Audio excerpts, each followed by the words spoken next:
जय जगन्नाथ सांग मैंने जमीती कि मु मोर फास्ट भिडियो कही आम हॉस्पिटल जाइलु हाँ ये हूँ तार सेकेंड वीडियो आम रास्त गला बेले मो पुअर इच्छा थिला कि अंकल पाखे बसी गाड़ी चलेबे बोली अंकल ताको डाकी नहीं गले गाड़ी चलेबा भी शिखई दौरान आ हर्न भी दबे दौची देखुना कि हर्न दबे दौची या मोर चिन्हा ड्राइवर जिते मुझे प्रेग्नेंट थी मत नवा आने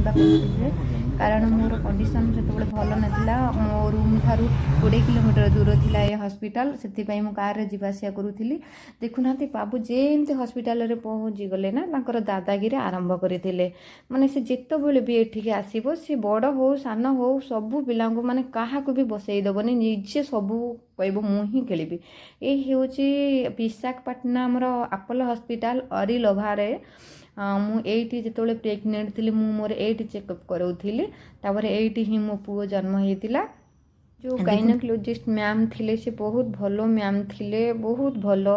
आउ मो पुओर जो पेडियाट्रिक डॉक्टर सी भी बहुत सी मैम भलो जिते बड़े मोर जहाँ हुए मुझे फोन करे रिप्लाई दियंती मेडिसिन प्रेस्क्राइब करती भल केयरिंग करती भी बहुत भल देखुना ए तारी एजर छुआ मसे 2 मास सान हो पारे केमी डाकिकी देखा फीस 1.5 वर्षर छुआ एत एक्टिव कई कहबेनि कि 1.5 वर्षर छुआ बोली एत छटफट होता है ना माने मु एकुटिया बहुत माने हैरान हो जाऊे कहीं सी रिसेप्शन रे बिलिंग करूथांती मुझे एकुटिया को संभालिया बहुत कष्ट थिला एठी आम बाबू हॉस्पिटल रू मैम को देखिक आसिलु माने घर को जीवाई बाहरुचु सी भी घर को जीवाई राजी हो ना एठी छाड़ी के जीवाई राजी हो ना केमती खेलुची